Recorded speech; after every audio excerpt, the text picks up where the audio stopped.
Good morning, everybody. Happy Saturday. Welcome to a cold and snowy Saturday in the Northeast for me, anyway. I'm your host, Uncle Shally. Welcome to coast college football pregame show. Round two of college football playoff. We're getting into the good matchups this week. A lot to get into. It's going to be a fun week for sure. Some breaking news happened last night. We're going to get into that as well. Um, but always steering the ship with me, top left corner, Buckeye brother from another mother, Mr. Cottrell Simpson. How are you, sir? Feeling good, didn't have to stress this past week. Team had a bye, so got to just watch some college football pretty much carefree. And now we get to focus up on a Miami team that I like our chances against. That is true. You kind of had the week off. Top right corner, Mr. Alex Elmore, Mr. West Coast, Mr. Ex Pac 12, Mr. Duck. He had a little bit of a scrimmage last week. Um, got a little out of control at the end, but needless to say, he got his warm up game. So there's no excuses for last year. Now, you're primed and ready to go. You take on a very, very tough Texas Tech team this week. How are you this morning, sir? Man, I'm doing fantastic. Luckily, I got a few days to prepare for game day. On New Year's Day, it's a 9 a.m. start time for me, so I'm gonna be getting up early, getting ready for the game. I'm excited for it. Texas Tech brings a lot to the table, a lot to be concerned about when it comes to actually playing the game. But I'm excited to be in the quarterfinals again, and a lot of great matchups to talk about today. Agree. Did you guys did they give college game day to them? I actually don't know where college game day is going to be. Oh, that's what I thought. I thought when you said it that way, I thought that's where they were going. It wouldn't surprise me. I mean, I think it's probably the best game. I agree with that. Yeah, I'm looking right now. I'm not seeing anywhere it's saying where they're going to be. Yeah, I don't think they've announced anything yet. I wouldn't be surprised if they end up at the Ole Miss Georgia game, just because it's the nightcap. Just because it's the SEC. That too. It's ESPN. There's the SEC bias now. full on display. All right. Well, we have some recaps from last week. Like as we just talked about some of the games, we got to talk about them. A little bit of an upset, and then we're going to talk about it. We'll talk about some, like I said, some other things that Alex will have breaking the huddle. Obviously, we'll have previews for huge games. Pretty much the Elite Eight is what we're down to now, which is great. And we got some powerhouse matchups this week. Some that I think are going to be better than people think. I think Oregon Texas Tech is going to be a war. And we'll go from there. So, Alex, this is your time to shine as always, sir. So take it away. Shotgun, DC right, flip 90, dig, on the center, ready?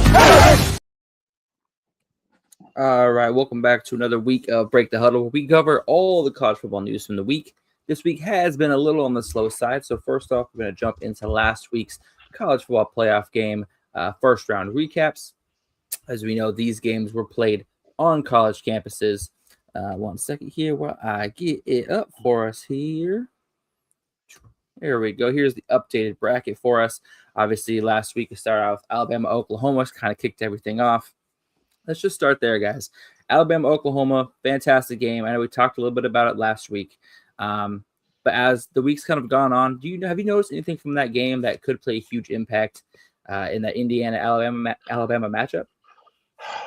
I don't. I think Indiana was beating either one of them. I think Indiana is obviously a complete team on both sides of the ball. I think both those offenses struggled for huge parts of the game. I actually think Oklahoma kind of let them off the hook a little bit, if I'm being honest. But, Alabama made plays very late in that game when they had to.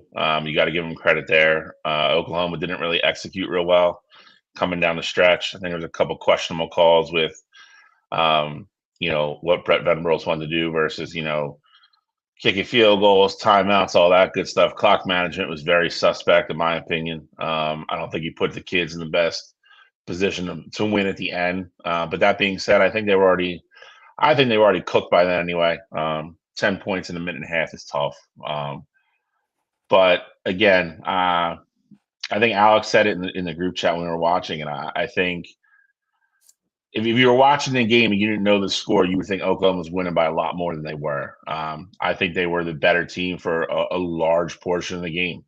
But like I said, down the stretch, I think Alabama played a lot better, especially last, I say 10, 12 minutes of the fourth quarter. They were definitely the better team.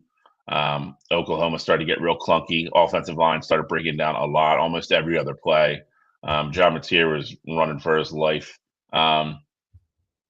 So, I know we talked about this game before, but again, I think Oklahoma let Alabama off the hook a little bit. I don't think it mattered. Um, I don't think it matters, like I said, between who won that game. I was picking Indiana regardless. I think Indiana's defense will still be very stout. And I think their offense is going to put a lot of pressure on either one of those defenses. So I was going to be a big Indiana fan regardless of who came out of that game in Norman. I think obviously I know we aren't doing necessarily previews now, but I think the one thing that is going to really play a huge part in that game is, can Bama get the explosive play?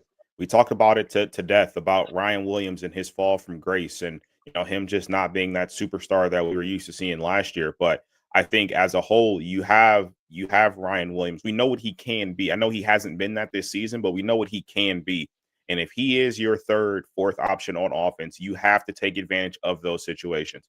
We saw Indiana do a really good job against Cardinal Tate, Jeremiah Smith and that Ohio State team there. But to, Ohio State's detriment, I don't think they tried pushing the ball downfield as much as, they should have there. So I think Bama is in a spot where they can kind of learn from Ohio State's mistake there, and see if Jeremy Bernard can potentially get some shots deep there. Obviously, Ryan Williams, if he can get some explosive plays in the pass game, because obviously Alabama has not been running the ball well, and Indiana has a really good run defense. So for me, it's not just about consistently moving the ball up and down the field. I think it's going to take some chunk plays from Bama if they want to have a shot to take down number 1 seed Indiana. Yeah, Alabama, their defense had to step up. Early in the game, John Mateer was really having his way with the Alabama defense, ran for a scoring drive. One of the first possessions of the game. Also had over 300 yards receiving or passing. A lot of that has to do with Alabama being able to shut down the run.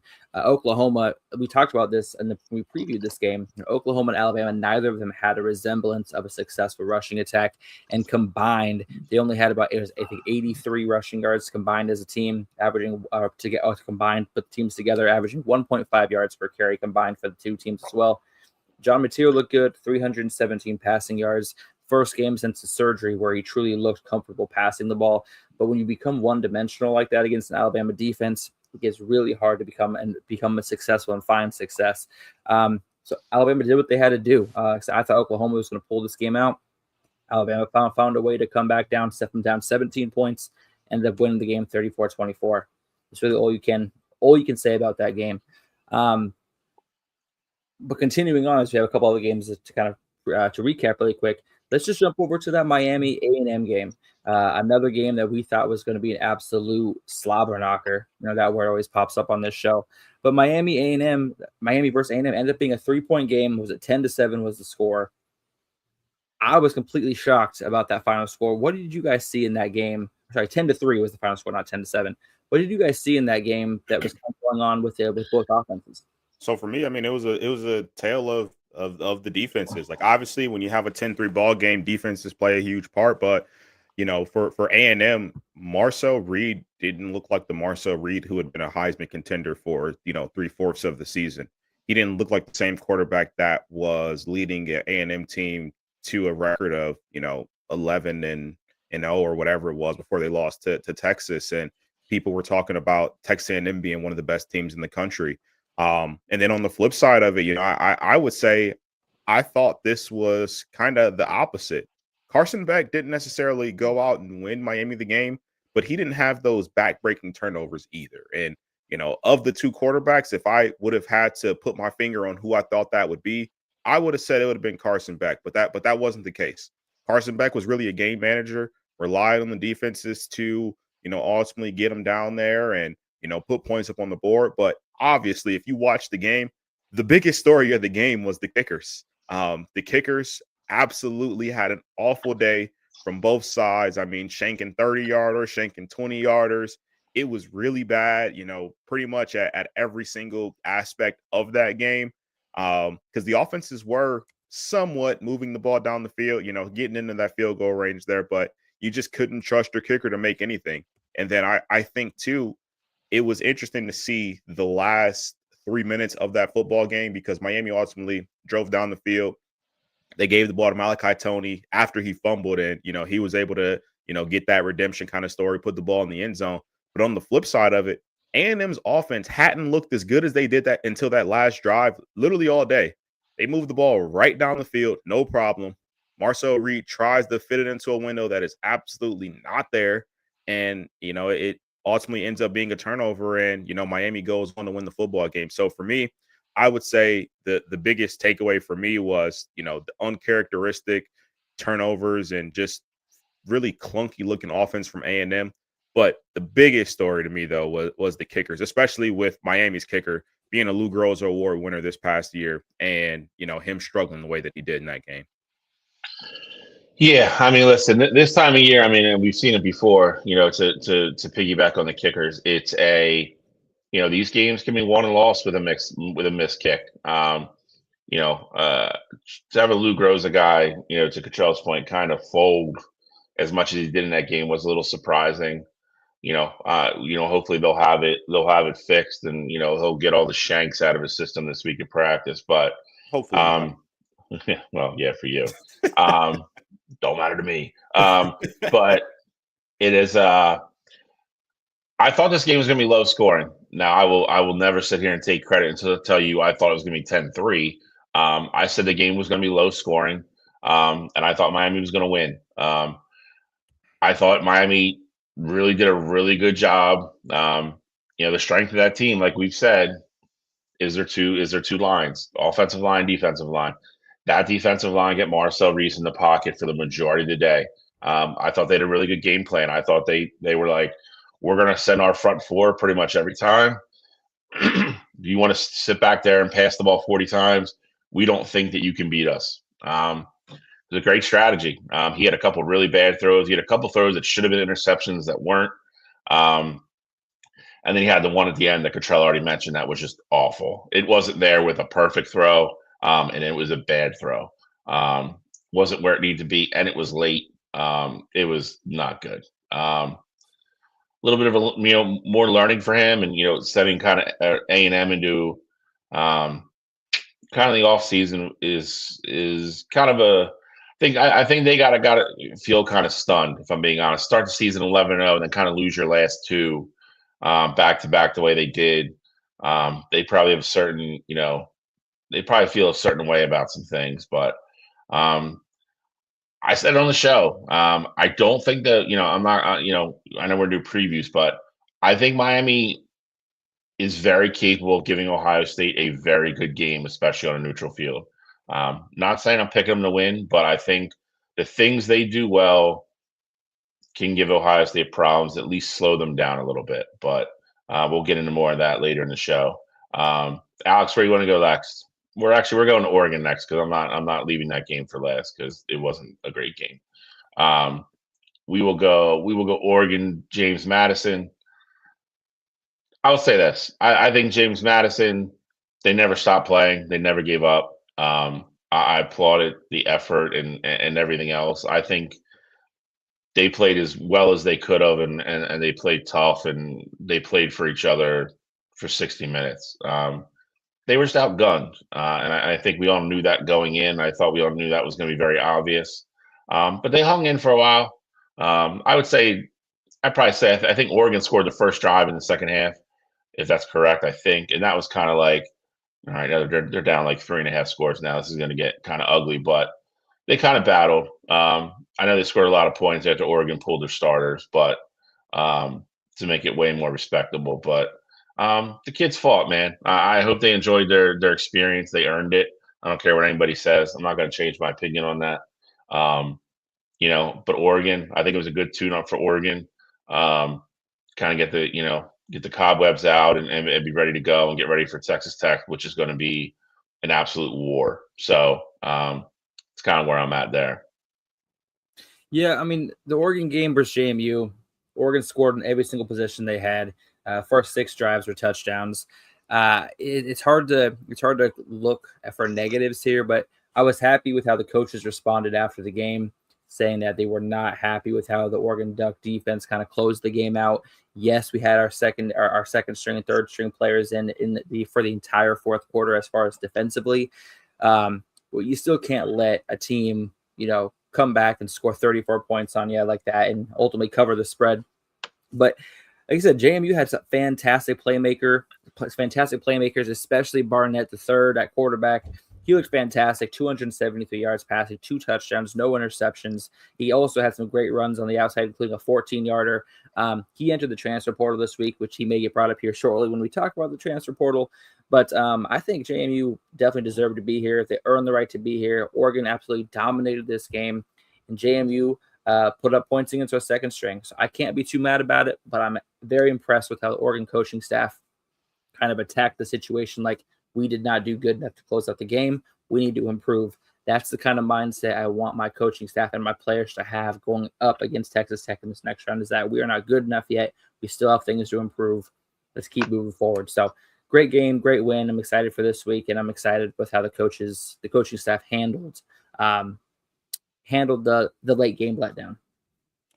Alex, it's interesting that you kind of say that because, you give up, and I get it. It was to the 2s and 3s, but you give up 34 points to JMU. Your coaching staff really has no choice but to say that. But with that said, though, I think that Oregon should be very happy with what that game ultimately looked like. You had Dante Moore getting a rhythm on offense, and he wasn't necessarily pressing anything. You had DeCorian Moore play. So that's a big thing moving forward here. So he's going to be back for the stretch run here. I don't recall, but did Evan Stewart suit up as well? He did not. He did not end up playing. He did not suit up, which is fine. We didn't need him, but I was glad to see DeCorian Moore on the sideline. I'm thinking Evan Stewart is supposed to be ready to go this week, though. I was going to say, because I remember watching the game pregame, and they're like, yeah, Evan Stewart's going through warm-ups, and, he's doing everything. So I didn't know. I know he didn't see the field, but I didn't know if he actually dressed or not. So, he's got to be right there, basically ready to go. So, having, your 2 best pass catchers back, not to mention, Sadiq, still being there. If you're an Oregon fan, I think you have to be happy with how that game ended up. You walked away without any injuries. You walked away with your offense looking really good, and as good as I think that the Oregon defense can be, at times. If Oregon's going to go on a run and win a national championship, it's going to be behind the backs of the offense. So I think everything that you saw from that Oregon offense, you have to be, pretty happy with, even if it was just against the JMU team, because like Bill kind of mentioned earlier, that is exactly what you need before a game like Texas Tech, because their defense will be flying around. And I was telling Alex before the show that I think that game is going to be a race to 24 points. Like, if Oregon can consistently move the ball, Texas Tech does not want to get into a shootout with Tech. But on the flip side of it, though, I do think if it is a, muddy, dirty kind of ball game and, points are at a premium, I think that's a game where Oregon doesn't want to get into a battle with Tech, because I think their defense is just better than what Oregon's is. So that'll be a really fun game to look forward to seeing this upcoming week here. But as a whole, I think even with the points late in that game against JMU, you got to be happy as an Oregon fan from what you saw. I agree. Last but not least, let's go to the Lane Kiffin doesn't care about you bowl. Ole Miss versus Tulane. Well, let's pause right there, because them winning actually earned Lane Kiffin $250,000. So I think he did care. He cares. He just doesn't care about the kids. Lane Kiffin cares about himself and the money. I would deliver that in pennies, and I would probably drop it from a helicopter over his new house if I was Ole Miss. It's about how I would do it. That being said, this game was kind of, I think we kind of got this game kind of spot on. They played once already this year. I don't think this game played out much different. The only difference about this game, I would say, is and I'll be honest, I didn't watch a ton of the game when they played the first time. This time around, I think Tulane had their chances. They just didn't execute well. I think Jake Ratliff looked shaky at parts of the game. I think he had wide open receivers. He had wide open looks that he didn't see on a couple really big third downs, and they ended up punting.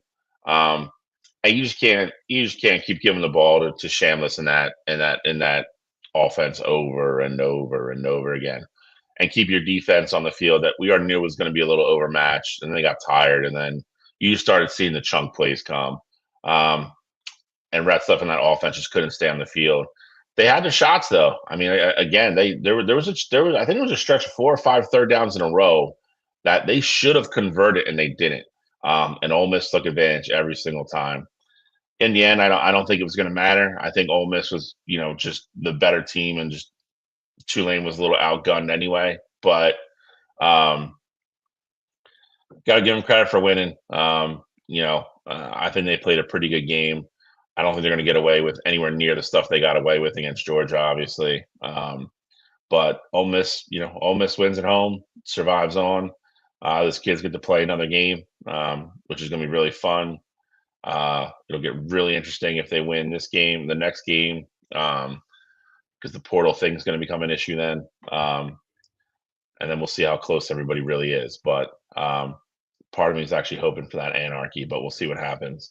But Ole Miss, again, I think they have to be happy with the way they played. Defense got off the field, created a couple turnovers. They go home and get ready for a big SEC game against Georgia. Yeah, I mean, Tulane had 421 yards of total offense. I was saying to Cottrell that this game, I did not think that the score really shows the kind of game this was. Tulane played very hard, fought till the end. They had 3 turnovers. Ole Miss turned 3 turnovers into 21 points. It's really hard to overcome that. Ole Miss was at home. Ole Miss was playing fast. Ole Miss was playing confident. Jake Retzlaff was just trying to do a little bit too much, make a little bit too much happen. Fit throws into the tight spots he shouldn't have been. And also trying to make additional moves on rushes that ultimately led to a fumble, that led to 2 fumbles and 2 losses of fumbles as well. So Tulane, well played. People after this game, people were talking about how Tulane and JMU did not deserve to be there. I think both those teams showed the opposite. JMU played a fantastic game against Oregon, fighting to the end. And Tulane, like I said, the score shows a 31-point differential. However, I know that this game felt more to me like a 17-point game, which again is a pretty big win for Ole Miss. But Tulane fought hard, played well. And I would expect some of their bigger time players to end up in the transfer portal and end up at some bigger schools. A great game, and I'm excited for the Ole Miss Georgia rematch, as Georgia is Ole Miss's only misstep on the season. Yeah, and I think it's interesting, to note, Alex, the number that you said of the yardage that Tulane had, 400 plus yards in that game. And if you actually, watch that game, that first drive, they were moving the ball down the field. Retzlaff had a really bad pass that turned into an interception, but that should have been points on the board. And then on the flip side of, like you said, they had the 3 turnovers and all 3 turned into touchdowns. So right there, boom, that's a 14-point swing essentially. At worst, it's a 10-point swing. If you go down and kick the field goal or whatever. So I think that's huge. And then you had the following drive. They're moving the ball well downfield. And then on 4th down, I get it. I would have also been aggressive in that football game because you're not going to beat Ole Miss by kicking field goals. But they ultimately got stopped on downs. And, then so that leads to no points. And you're down 14-0 really before you blink. And, you go down, you kick your field goal or whatever. It's 14-3. But at that point, that just felt like that was how that game was going to go. It was Tulane's going to move the ball down the field, and then they're not going to put up, a touchdown to keep the game tight. So that's why they had all the yards there, and that's why Ole Miss was able to really have control pretty much of that entire football game. So I give credit to Tulane for, just like JMU, never really giving up. And I don't necessarily think that the score was indicative of how that game actually went outside of that first quarter there. But at the same time, it's just one of those things where, it just felt like Tulane just kept shooting themselves in the foot, and Ole Miss was capitalizing every single time. So if you're Ole Miss, I think same thing I said with Oregon, you got to be really happy with, that kind of a tune-up game, getting your offense kind of rolling there. First game without Lane, you put up 41 points. Like you can still see like, hey, we beat this team, pretty decisively the first time when we had Lane. We beat them decisively without Lane. Like we can still be the same team. I think this is a confidence booster, and one of those games I think that you kind of need before a matchup against Georgia, especially with it being the only team that you've lost to so far this season. All right. That's the recaps of the first round of the college football playoff played on campus. Obviously, at the end of the show, we're going to preview the upcoming New Year's Eve and New Year's Day matchups. But since we kind of have Lane Kiffin on our minds and in our hearts right now as we're talking, let's go ahead and jump to the end of our Break the Huddle weekly kind of news with some fun Lane Kiffin video here. Let me pull it up. This was Lane Kiffin on, I believe this was Christmas Day. Oh, you can't. Landry. What? I don't even get it. Why did you bring that back? How else are you supposed to carry it? You have to pay for bags. They said you have to pay for a bag. It's self-checkout. So then I just... Don't. So essentially, this dude went shopping. I don't know if this is this man's first time ever shopping, but he was carrying around one of those handheld carts to carry around his items in, and he decided to take it home with him because he didn't want to spend 5 cents on a plastic bag in self-checkout. I saw the video yesterday. It had me rolling on the floor laughing. I don't know if you guys saw it. I had to share it with you. Dude's making how many millions of dollars and doesn't want to spend 5 cents on a bag, so instead he steals a shopping cart and brings it home. How else was he supposed to carry it? Any reactions to this? Just Lane being dumb. Lane. I hate him even more now. If that was possible. Yeah, I mean, literally Lane being Lane. You just got $250,000 sitting on your couch watching your former team win a game, and you can't spend. Maybe I'd say at most, he looked like he had quite a few items there. At most, you're spending $1 or $2 on bags, and you take the basket home instead. So, classic case, Lane being Lane, looking out for his own best interest, not thinking about. Granted, I'm sure whatever store he was at, they could afford to lose, one basket and be perfectly fine. But that's not the point. It's more so the principle, and just like I said, another instance of Lane being Lane and not being a principled guy. See, I'm going to push back on that a little bit, Cottrell. This jerk off's the reason that every time I go into a food store now, they don't have baskets anymore because they're tired of them getting stolen by jerk offs like Lane Kiffin. So now I got 3 items and I got to push around a cart like a 70-year-old freaking grandpa. I hate it. I just want my little hand basket, put my stuff in, go to checkout and be done. But I can't do that. Because people like Lane Kiffin don't want to pay for bags. Millionaires like Lane Kiffin just go and take baskets and walk home and say, what else am I supposed to do? Asshole. See, here's what I want to say about this. Is he specifically mentioned that they were charging for bags at self-checkout. What I want to know is how many items are you allowed to bring in self-checkout? Because around here, it's 10 items or less. And that dude definitely had around 15, 16 items. So really, he's just taking up a self-checkout spot. Well, I'll tell you one thing. Here in Ohio, you go to, a grocery store, they got like one register open. And so you could have 50 items. I'm going to self-checkout because I'm not waiting in the 20-person line. So I don't know how it is in PA, but I know in Ohio, that's it. Like every store is like that. You go into Express around here, especially this time of year. I wouldn't say regular, but like holidays where everybody's already stressed out and tired of being in stores. If you're that guy that goes into Express with like 20 items in a 12-item lane, somebody will say something to you. There will absolutely be an incident at the register for like 100%. We go to self-checkout a lot too, because again, it's usually just faster.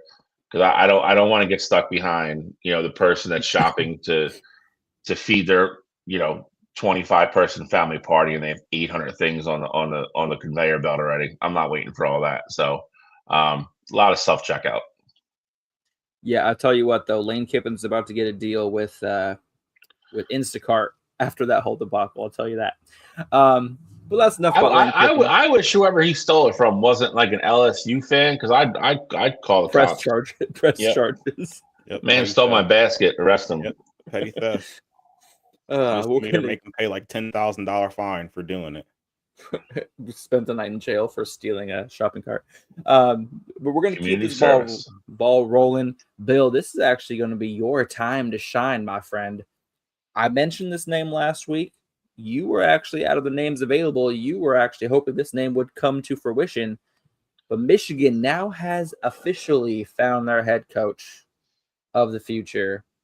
Please, briefly, give me a rundown of how you feel about this hire, and do you think if this is the right direction the Michigan program should be moving in?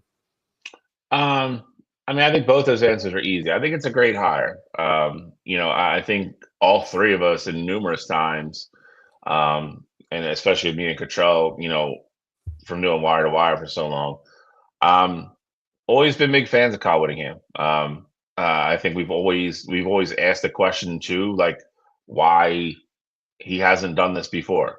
There was other jobs out there numerous times that we thought he could have got, because I think everybody respects him and recognizes how good of a coach he is and how much he's done with what he has, resources he has. I think Cottrell mentioned him for the Florida job earlier. I think a lot of people were surprised it took this long for him to make the jump to a big program like this, where I think a lot of big programs gladly would have had him over the years. But however, the stars aligned. He was, from everything that's been released, since yesterday afternoon, he was in the top three the whole time. The one part of this that I absolutely do love, it's kind of common knowledge, kind of eking out now, that like a lot of the stuff they were leaking to Paul Feinbaum and my favorite little person, Pete Thamel, was never true. They never contacted Kellen DeBoer. He was never on the list. Dillingham was. From everything I read, Dillingham and Whittingham were both in the top three from the get-go. But overall, I think it's a great hire. I think it's exactly what they need in a reset to just move on from Sharon Moore. Guy runs a completely clean program. He's a great coach. He's still going to have that toughness, kind of run first mentality that most of the fans are going to like, but has a little bit of a better track record in developing quarterbacks than I think Sharon Moore did. So I'm happy with it. If I'm being completely honest, I think the only thing that worries me a little bit about any of it is his age. He is 66. They signed him to a 5-year deal. When you get that old, I know things can kind of come out of nowhere and make you take leaves of absence or maybe even retire. But fingers crossed none of that happens. I think he's a great coach. Cottrell's boy, Urban Meyer, has called him the best coach in America numerous times. I saw the Nick Saban interview earlier today, said it was a home run hire. So he's a guy that within the community is obviously very well respected. With the resources he's going to have there, I think he'll be very successful. I think as long as they can keep kids there out of the portal, and move forward, I think they're going to be okay. He flew last night overnight, skipped the press conference. They're going to do the press conference, I think, later today. He flew right to Orlando to meet the team. And apparently it all went very well. So I know they're going to mix and match the coaching staff, which I'm happy about. They're going to keep a couple key guys that were already at Michigan, and I think he's going to fill out the rest of the staff himself with his OC. Not sure what's going to happen to DC yet. I think there's a chance Wink stays, but if not, I think they're looking at the guy that's at BYU right now, who used to coach for him. So we shall see what happens. Overall, I'm happy. Quite honestly, I'm glad it's over. I'm more relieved than anything. My phone started blowing up last night when it kind of broke. And Alex even put it in the group chat too. So I'm happy it's over. I'm happy they got a good coach, and a guy that I think everybody's going to get behind very easily. Now we just got to see what happens. So I think they did a good job. I'm glad Warren Manuel didn't mess it up. I would still fire him now that it's over. But overall, very happy. Well, now we've heard from a Michigan man. Obviously, Bill, you're happy about this hire. I went ahead and I checked his Instagram. The only people he follows are his wife and his kids, and he hasn't posted in a decade. So I think you guys are safe. But Cottrell, on the other side of things, as an Ohio State fan, obviously your biggest rival is Michigan. For people who live under a rock and don't know that, What do you think about this hire as an Ohio State fan? Facing Michigan every year, is this a hire that maybe you were not hoping would happen? Does this worry you at all, or is this kind of it doesn't matter for you? So I think I'm going to like kind of contradict myself with what I say because, and I I'll love it. explain why. I think it's a great hire with a lot of question marks. I think Michigan. This is exactly what Michigan needed. They needed an adult in the room. They needed somebody who was going to come in, not have to. You don't have to worry about the Michigan football program right now with Kyle Whittingham being at the helm. Like you don't have to worry about the scandals, this is happening. You don't have to worry about, him doing anything. Like at this point, he's 66. He was at Utah for forever. Like this guy is all 21 about ball. years. So It's you crazy. don't have to worry about any of the extra stuff with him. So I think that's great. And that's exactly what they needed for him, especially in this age of Michigan football. I say it has question marks though because of two things. One, his age, of course. Being 66, I think this is more of a stopgap or essentially them probably trying to groom whoever that next person is going to be for this job, which there's nothing wrong with that. But I'm just saying, like, obviously, he's not going to be your long-term solution. But if you're Michigan, you don't care about long-term. You want to win now. And I think this is a good move for you to try and do that. The other thing that I would have somewhat reservations with, specifically with the whole Ohio State Michigan thing, Bill knows this just like I do.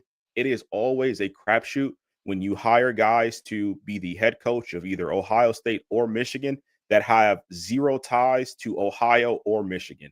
Like there's people who on the outside looking in just don't know. Like obviously we know this is the biggest rivalry in college football, but unless you actually are like a part of it, like people don't know how serious it is at both these two programs. Now, I don't think this will necessarily be a problem with Whittingham because I think he is a great coach and he'll have the motivation and all of that there.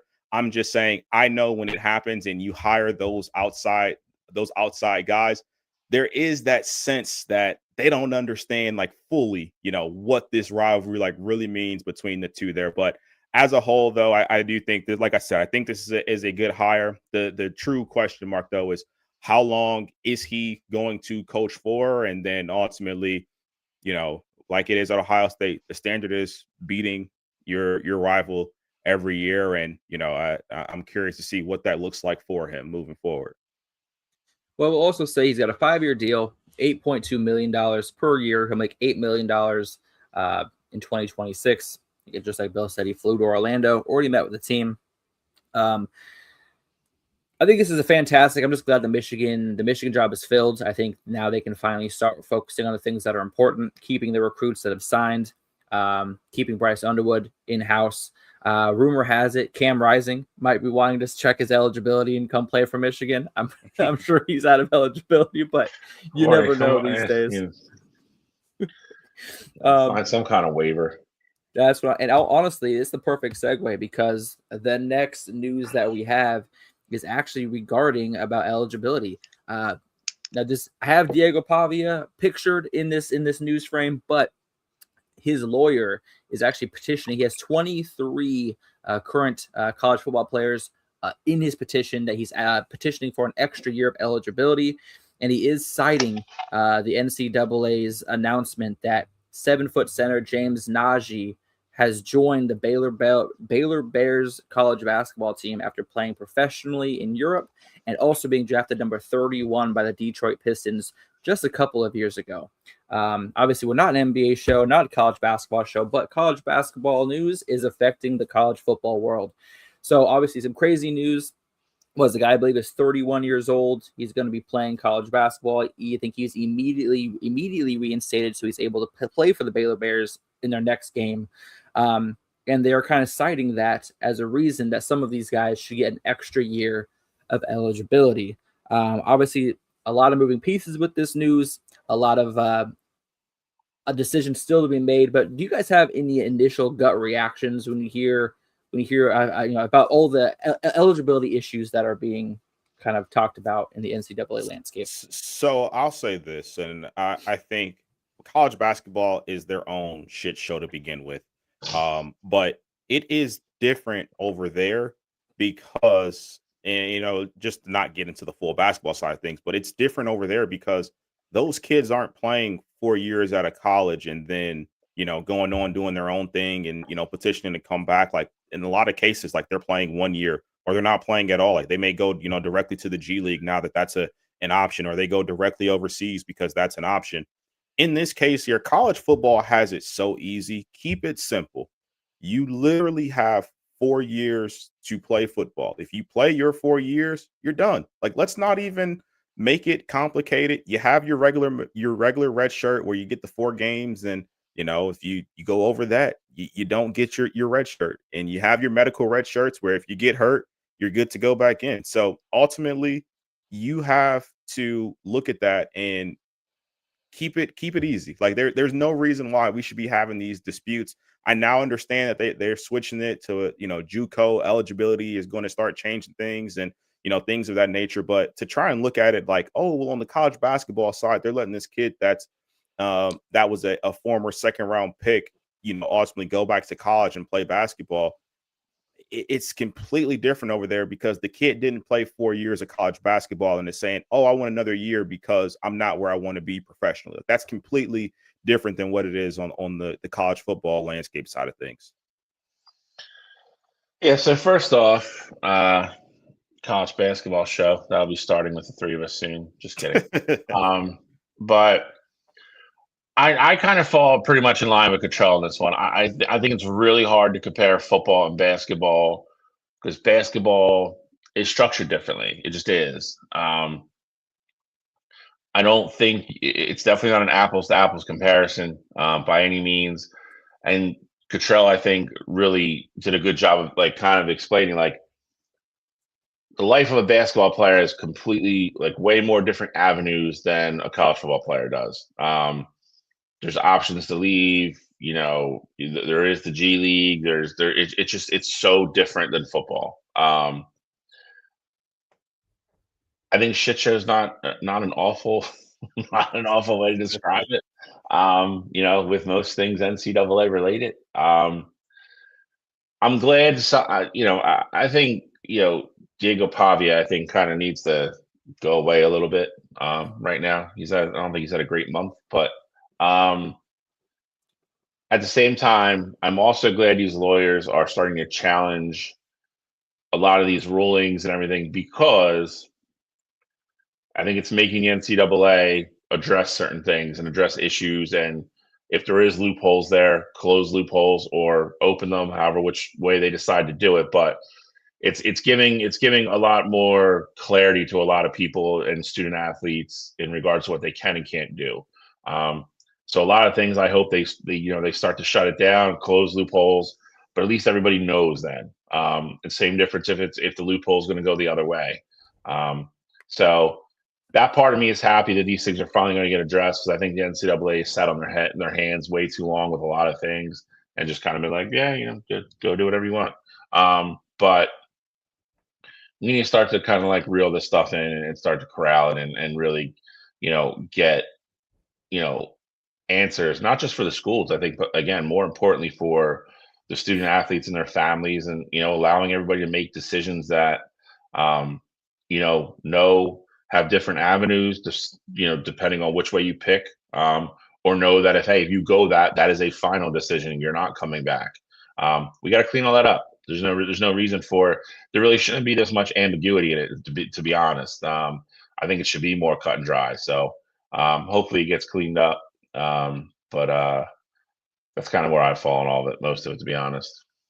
Well, the lawsuit has 26 other plaintiffs, including the biggest name on the list is Tennessee quarterback Joey Aguilar, trying to come back for one more season for the Volunteers. So obviously we're going to hear a lot more about this as the offseason begins and continues. I guess my question is what are they petitioning now? So this is, like I said, this is the first time. So I saw it yesterday for the first time. There's not a lot of. Let me see here. Yeah, it's just another year of eligibility. They're disputing red shirt. There's one lawsuit that's disputing red shirts, as another disputing years of eligibility with junior colleges. There's not a lot of details. Joey Aguilar played JUCO before he went to App State, and obviously before Tennessee there. And then I know Trinidad Chambliss is also one of the ones that's fighting for that 6th year of eligibility. You know, like we've talked about before with him. He was at Ferris State before, so playing D2 ball. And so I'm not a fan of it. You guys obviously know where I stand with things there, and I get it. You know, you want to play more ball, especially in the case of Aguilar and Chambliss. I 100% understand. You got 1 year at Tennessee, you get 1 year at Ole Miss, and you know this is finally your time to shine, and you somewhat have success. You know, between the both of them, you know, Chambliss having more success than Aguilar, but you know, all in all, you know, you want to be at these big time programs for another year because Chambliss may say, oh, if I have another good year at Ole Miss, like maybe it'll raise my draft stock. And not even just necessarily draft stock, but seeing what these colleges are paying kids for NIL. I mean, they're going to make a lot more money being the star quarterback at their college than they would being probably a practice squad guy at best in the NFL. So I can understand why they want to do it, but I think the NCAA need to make this cut and dry, and it should be simple. Yeah, I mean, if you already played 5, I just don't know how you can petition to a 6. Like, I mean, like JUCO is like JUCO doesn't count as a year of eligibility. But that was correct? Before that they essentially played before like these rules kind of went into effect. So I don't know the nuances of when you could have played JUCO to, you know, it doesn't count necessarily for you. Because now they're giving the kids, if they play JUCO and go up, they're giving them the full 4 years of eligibility. So like, I don't know when that's ultimately going to start, if they're going to retroact it, because Joey Aguilar was in JUCO like 2018, 2019, like somewhere. It's been a while. So I don't know when that'll go into effect. Obviously we're going to have a lot of news come out about this as the weeks go on. We'll probably have an update next week, and then we'll ultimately have the final decision that we'll of course announce here as well. But guys, we got about an hour left of the show. It's time to get into the meat and potatoes of this episode, and then why everyone's here, and that's to start previewing the quarterfinal matchups. And I'm going to do Cottrell a favor, and I'm going to start out with Ohio State and those Buckeyes against Miami Hurricanes. Bill, introduce us, take us away. Let's do this. The Goodyear Cotton Bowl, number 2 Ohio State going to take on the number 10th ranked Miami Hurricanes. The Gene's championship pick, looking for another upset. I've said this before. I think if you look at this game at a casual glance, and the spread's 4.5, I believe, I think it should tell you something right off the bat. I think Ohio State is definitely the better team. 4.5. What is it now? It was 10.5 when it opened, so I know it's 9.5. 9.5 today. Well, that's a big number. Anyway, so you can tell Vegas agrees with me that Ohio State is the better football team. Look at that. Look at that pivot. I will say this, and I've said it before. Again, I don't think Ohio State is ever in any grave danger of losing this football game. Miami, I think, just does the things well enough that it's going to allow them to stay in this game. Ohio State, one of the biggest reasons for their success this year is their both defensive line and offensive line have dominated all year. Dominated for pretty much, you know, there's been stretches where, you know, an offensive line gets them for a drive or two, but for the majority of an entire game, they're both lines of scrimmage for them are winning game in, game out, week in, week out. I think Miami is the one team other than Indiana, which we already saw, that is going to challenge them in the trenches on both sides of the ball. And again, I'm not saying that leads to victory, but I think it slows down Ohio State's rushing attack. I think it also allows them to get some pressure on Julian Sayin and make him throw the ball quicker than he wants to sometimes. If you give Julian Sayin a clean pocket and give him 3.5 to 4 seconds to throw the ball, he's going to kill you. I think Miami has the ability to disrupt that. You know, you saw Michigan get to him a little bit, a couple times with blitzes. You saw Indiana be in his face all night. You get him a little bit rattled or make him just be a little quicker than he wants to be in his head, he makes bad throws sometimes. He's not going to go out and throw 5 interceptions. That's not what I'm saying.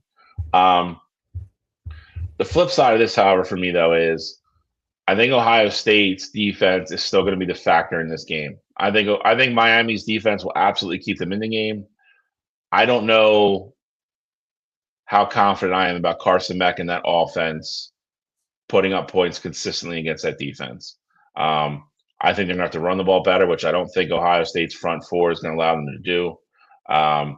And we could talk all day about the secondary with Caleb Downs and company.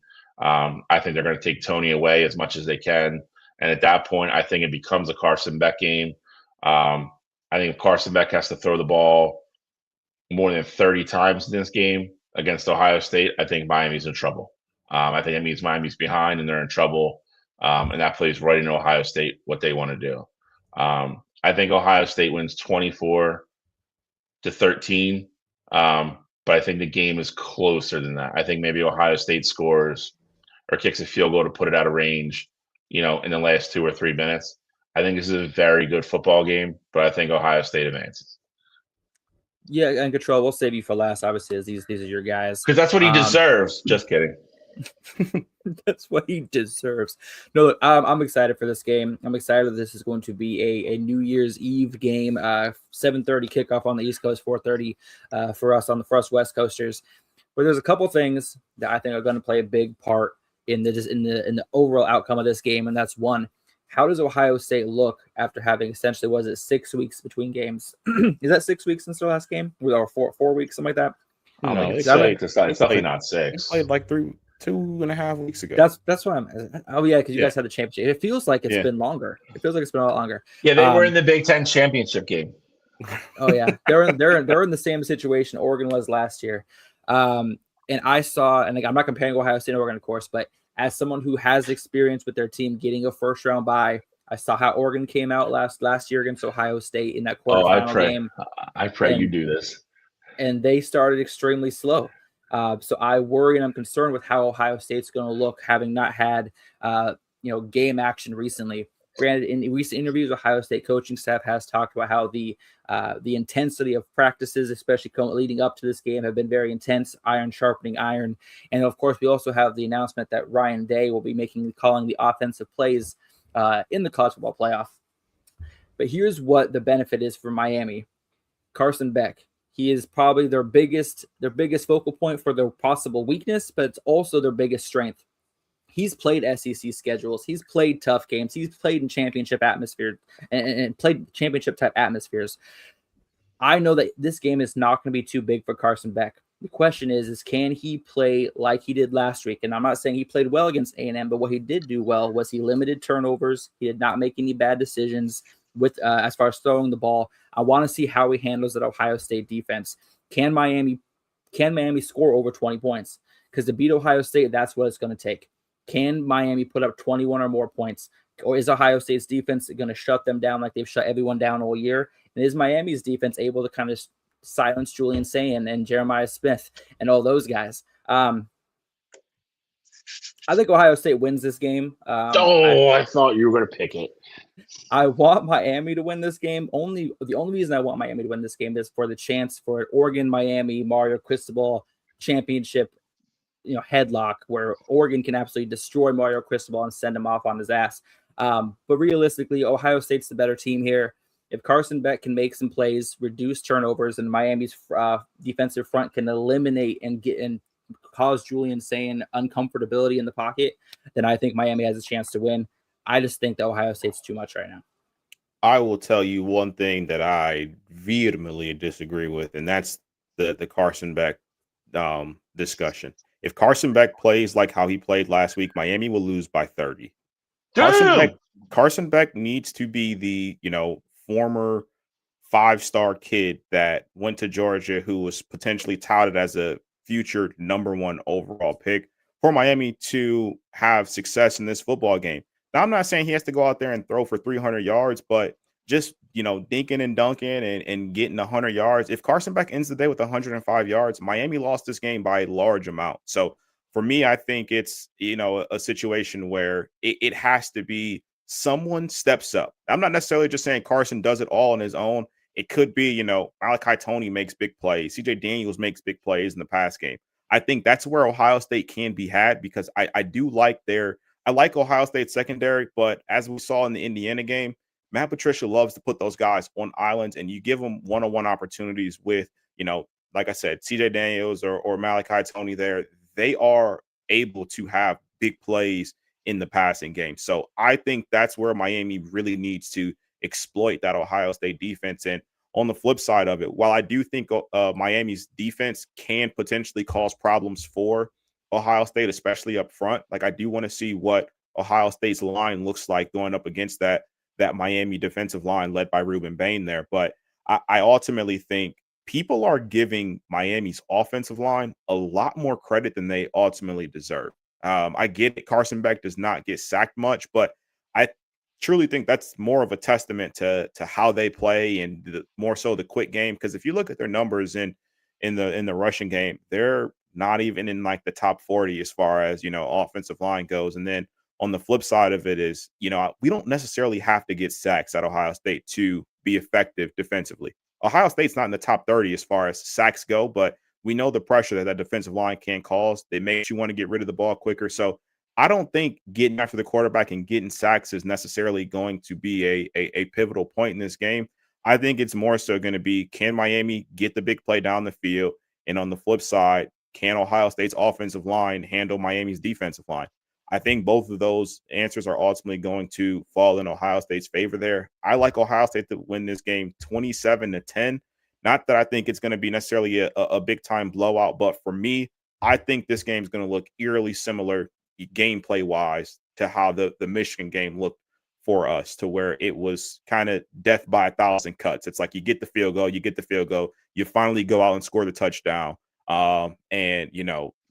Michigan, same kind of situation here. They had a really good defense, and Ohio State wasn't necessarily moving the ball a ton down the field on them, but when they needed to, they were absolutely doing it, and they couldn't put the ball in the end zone. I think it's going to be a very similar case, especially with Miami's offense looking the way that we saw last week against Texas A&M.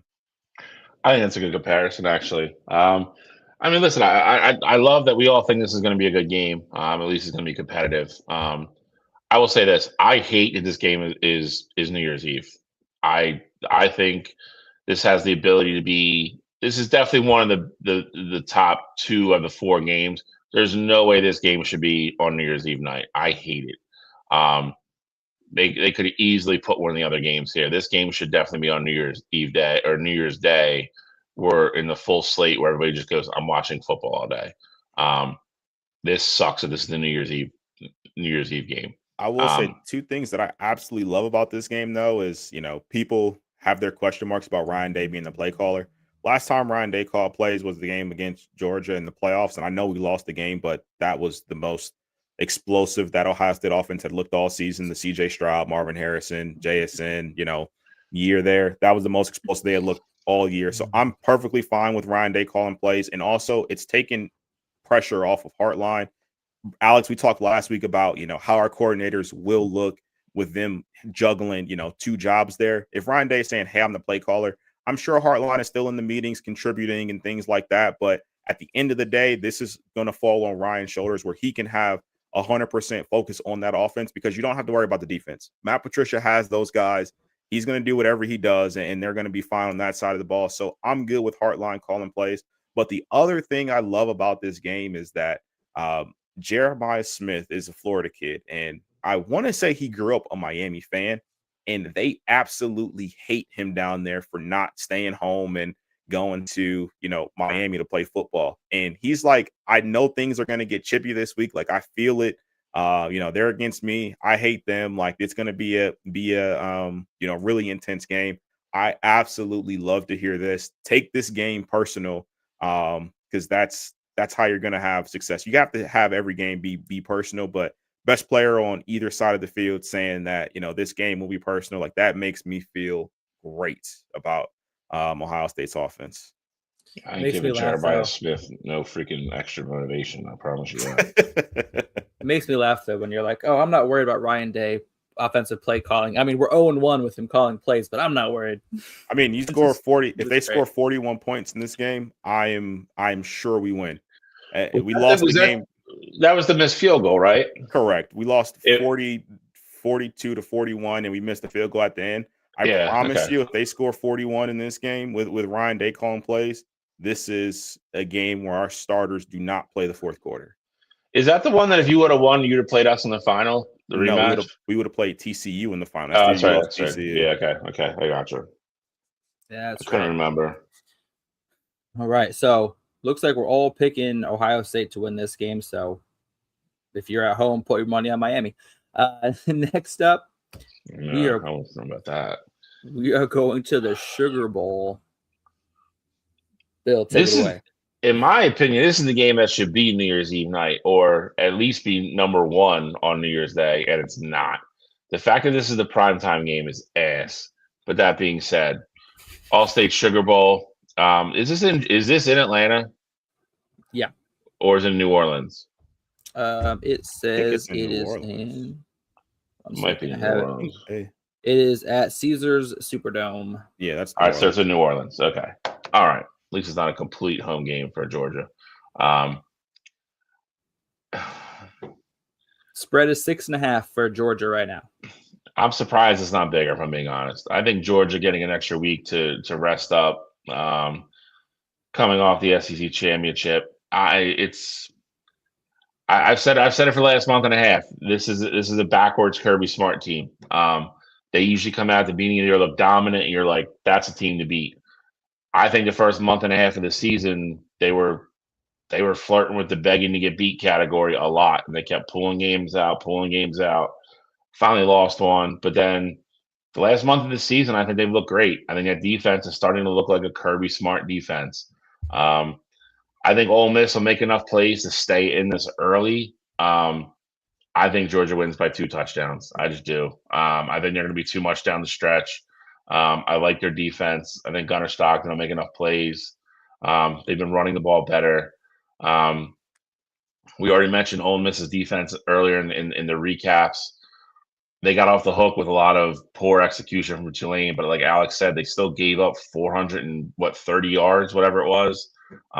Tulane absolutely had their chances to stay in that game. Georgia will not execute that poorly. They just won't.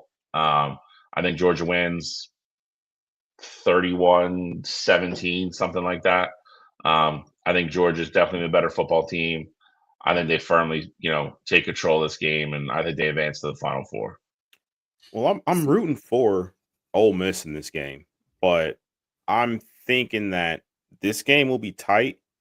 I just ultimately think though, when push comes to shove, I probably trust the Georgia defense just a little bit more.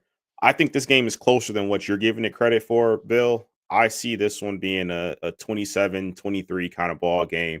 31-27. I think it's a 4-point game. I think the spread is pretty close to what it should be.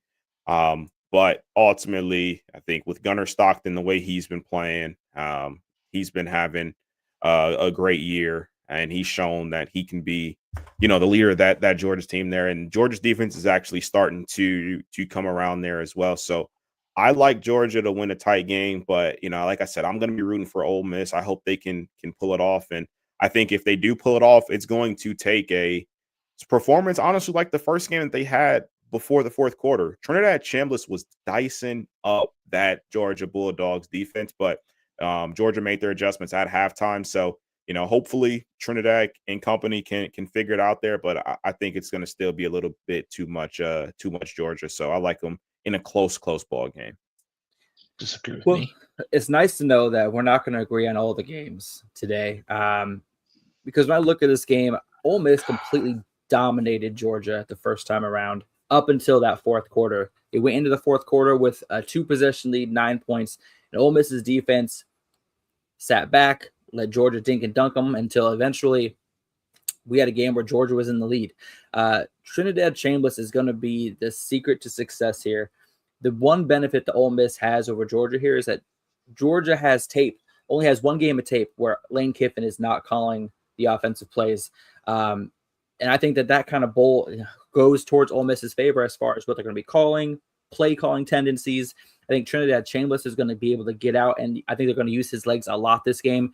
The first time around, he had 9 carries for 42 yards, 2 touchdowns. Kewan Lacey was pretty much absolutely useless in that game, 12 carries for 31 yards. But look for Ole Miss to try to get that rushing attack going early to control the clock. Because Gunnar Stockton has played fantastic lately, but he has shown where when he does have a lot of pressure on him, he is not a high completion guy. Look at the game against Georgia Tech, 11 for 21, only 70 yards passing. Georgia Tech had him uncomfortable the entire game. And I look for Ole Miss's defensive front to make that their mission against Georgia. Also, Ole Miss has something that Georgia doesn't have. They have a game under their belt in the college football playoff, and they have a chip on their shoulder with everybody against them. This is the perfect recipe for an upset. And I think Ole Miss is going to finally take revenge for that one loss that they had earlier in the season to Georgia. I think Ole Miss is going to take care of business and win this game. And that's all there is to it. I hope so. I hope you're right. I'd much rather see Ole Miss than Georgia. So make Lane Kiffin another $250,000. Here's what I want to know though. Let's put on our fantasy goggles for here for a second.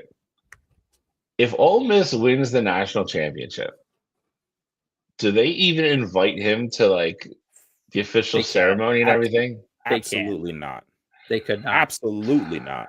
Maybe they boo him a little less next year. I would get I don't him. know. They boo him more. I definitely think you boo him more. But if he wins the national championship after he leaves, I'm telling you that I really don't know if he can go. He's going to stay in the box with his stolen Wawa handbasket, and he's going to have to coach from up there.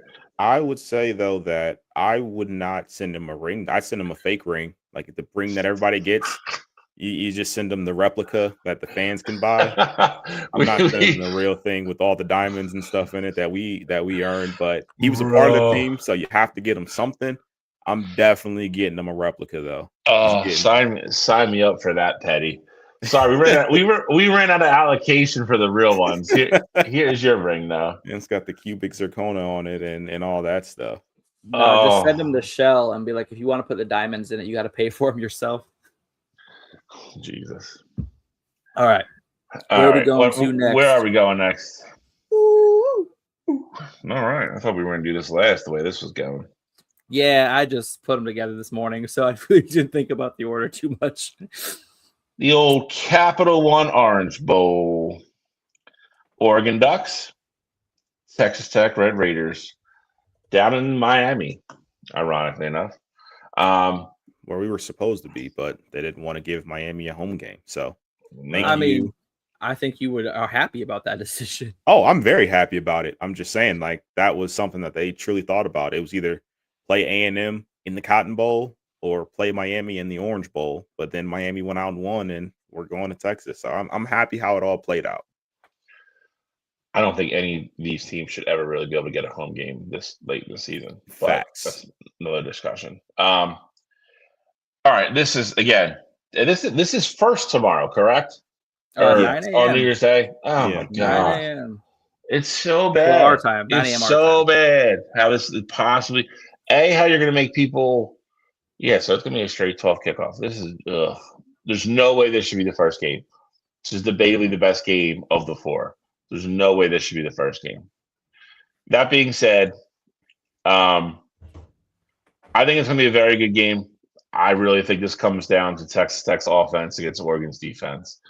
I think Texas Tech's going to create chaos defensively for Oregon. I think Oregon will still make plays. Again, we talked about it, the opening of the show. I think Evan Stewart's going to play. I think they warmed him up, put him through everything just to make sure he was okay. I'm sure he practiced all week and he'll practice beginning of next week.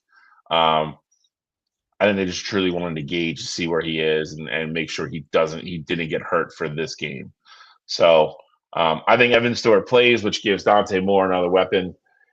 I think this comes down to what Texas Tech does defensively. I think if they continue to get after the quarterback like they've done all year against everybody, and they can keep Dante Moore in the pocket, they don't necessarily have to sack him. Kind of like we talked about earlier with a couple of the other quarterbacks. If you can keep him in the pocket, make him throw off time or rush or hurry a throw before he really sees it, that's still where he struggles a little bit. If you let him get out of the pocket and use those legs and make plays, with his legs or still, just moving the pocket and still making plays with his arm, rolling out either direction. I think that's what Oregon can get chunk plays and really stay in this game. I like Texas Tech's offense. I like their offensive line. I think they're going to be able to run the ball. They're not a team that really necessarily relies on chunk plays. So I think it's going to be very interesting to see if Texas Tech can stay on the field and have these sustained 6, 7, 8 minute drives, which is what Oregon does not want. The lower scoring this game is obviously I think the more it favors Texas Tech. I do not think they want to get in a shootout with Oregon. If this game's higher scoring, then I think Oregon's chances of winning go up exponentially. That being said,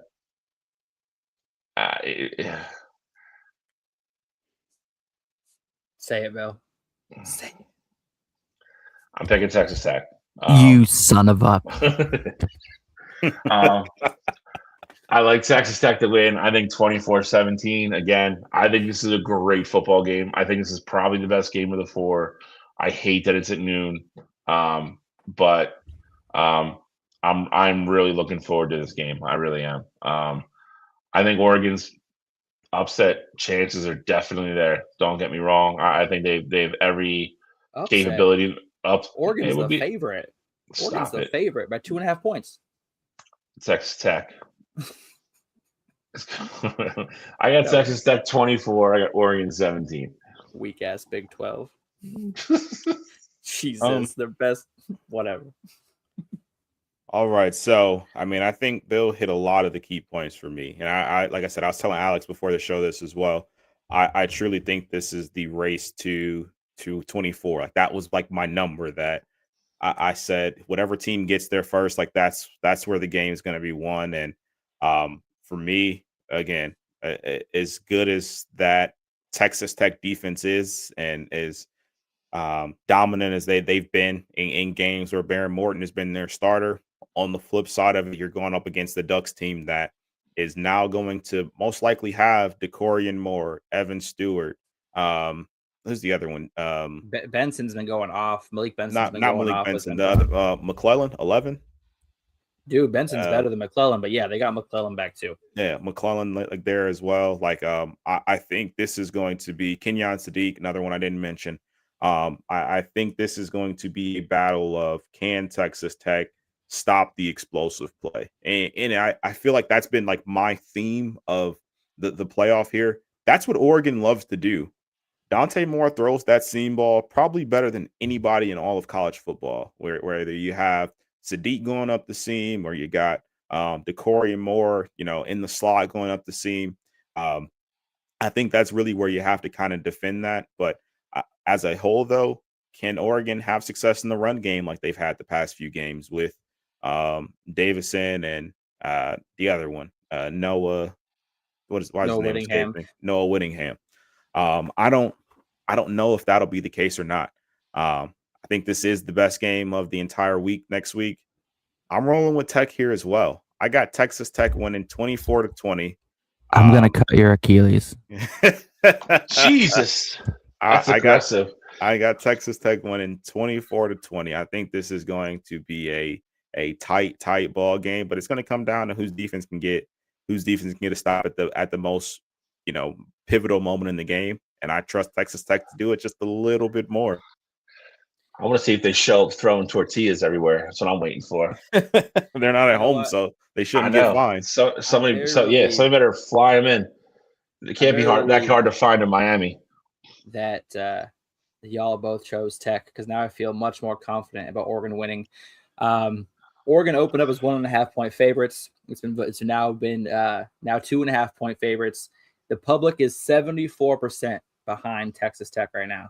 And that makes me so happy. I love the hate. I love the disbelief. I love the doubt. Dante Moore is him, man. There's a reason why he's the number 1 prospect for the NFL draft. He makes throws nobody else can make. What? He can throw on the run. He can run well. He makes great decisions. He had 2 interceptions last week. One of them was on the receiver's fault. The other one was just an errant throw on his part. And then Oregon has the 3-headed running back monster in their backfield. They had absolute amazing success, especially last week. They didn't even have to use Noah Whittingham. He ran the ball 4 times last week because Jordan Davison was having absolute success. De'Aaron Hill Jr. was running dudes over. DeCorian Moore only had 1 catch last week, and that was just to kind of get his feet wet, get him back in game rhythm. And he's going to be full force, opening snap to closing snap. He's going to be on the field.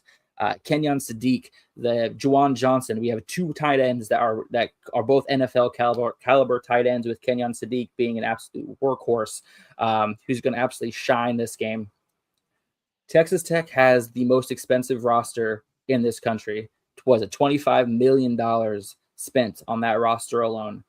Oregon has spent the money too, but Oregon has also built these guys up. They've developed Dante. They've played fantastic football this season. Obviously, with that misstep against Indiana, I don't expect to see that type of offensive game plan from Oregon in this game. Honestly, what I'm excited for on the Texas Tech side is the big X factor that makes me a little bit worried about Texas Tech is Baron Morton.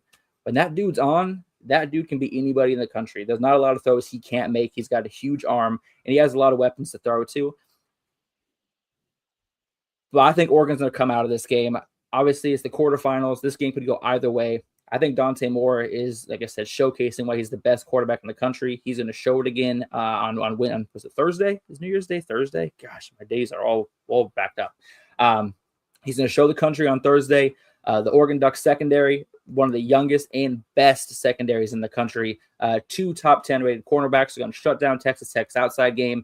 And I think Oregon takes care of business. I think this is a very high scoring game. I'm calling it 42-35, 42-38. Oregon pulls it out. But this is going to be, I think this is going to be 80 plus points scored in this game. 9 a.m. in the morning for me. Fireworks are going to start going off early. That's if that game gets, what the hell's the over under on that game? Is that what they're calling? The over under is 52.5. But I think we both got it going under, and then blows by. I think we're gonna blow by that. I don't even know if I trust Ohio State to put up 42 against Texas Tech. This is gonna be a very high scoring game. I'm just telling you right now. I think that would be in your favor, Alex, if it is. I agree with that. Yeah, 42-38. 42-38. My final guess. So we're not blowing it out. You got a 4-point game, just like I got it as a 4-point game, just going the opposite way. A much opposite way. We got one more game to talk about, the boys. Last but not least, Alabama Crimson Tide at the number 1 ranked Indiana Hoosiers. Good Lord. Who would ever thought that? And the granddaddy of them all, the Rose Bowl. Not me. Pasadena, California. Prettiest sight in college football every year. It's an absolute honor to be able to go out to Pasadena and play football. Alabama will be going back there again after being there 2 years ago and losing to Michigan. And Indiana is looking to avoid the the slump of having a bye like Oregon did last year. I think this is I don't want to say one-sided. I think if Indiana shows up and plays well, I think they win. I think they're going to be able to move the ball on offense with Mendoza. Again, I don't think it's going to be a lot of chunk plays. I think they're going to run their offense. They're going to run 3 or 4 yards. You know, they love 10, 11, 12 play drives, chew up the clock. That is exactly what Alabama does not want. Because Alabama has no run game right now. I don't think they're going to run the ball on January 1st either. I think it's going to come down to Ty Simpson. They got to get Ryan Williams going somehow. I mean, if that means come out early, run some things specifically for him. He is one of the biggest weapons in this game, and they're going to need him to win if they're going to pull off the upset. They got to figure that situation out. But that being said, the way things stand right now, again, I think Alabama's defense is going to be on the field too long. The no run game thing, I think, plays right into what Indiana wants to do. They're going to send their front 4. I do think the injury to his name is escaping me, but Stephen Daly is going to. I don't care what you say. It affects the game. He's an absolute playmaker. He's a dynamite player. You know where he is at all times. Them not having him affects what they do, but as a unit, I think they play great team defense. I think they're going to play a lot of keep everything in front. They love to play zone. If they can get to Ty Simpson and make a move, I just I think everything points to Indiana in this game, which is what scares me a little bit. But that being said, I think they win. I think they win 31-17. And I think they move on. Funny enough, two statements here. Stephen Daly, former Kent State transfer. Stephen Daly also won a Heisman Trophy with me as the head coach of Kent State in last year's NCAA football game. So, big Dude, fan of that's worse Stephen. than me. That's worse than me bragging about having Jay Harris, the D2 actual Heisman winner on Oregon's team. That's way worse. Like, No, what? I'm not bragging about Stephen Daly. I'm just saying, a little fun fact for you there. He went to Kent State, and he was a monster in the MAC for me in last year's NCAA game. But with that said, though, to Bill's point, I do think that is a huge loss for that Indiana defense. He's definitely a catalyst for what they do on the defensive line there. But with that said, though, I do think you will start to see Indiana. I don't want to say come down to earth, because I think we've seen flashes of them, kind of coming down to earth in certain games there. But I think this game's going to be tighter than, what a lot of people are kind of expecting. I didn't have a lot of confidence in Bama before, but seeing them play against Oklahoma and how they ultimately, got it together as far as like their offense goes, it does give me, reason to think that this game can be somewhat closer. If Kalen DeBoer's ultimately figured out that Ryan Williams isn't that guy and he's comfortable not playing him, and that's how they get shots down the field, then, so be it. I do think it will be important that even though Bama has struggled to run the ball, I think you have to at least try and keep Indiana honest, because you can't just let them sit back in zone and pin their ears back and get after your quarterback. So I think you still have to, try, give Jam Miller some touches there and ultimately see what happens there. But I kind of think this is going to be a higher scoring ball game. I like Indiana winning, but I think this is going to be tight. I got a 34-30 absolute slobber knocker of a football game in the Rose Bowl.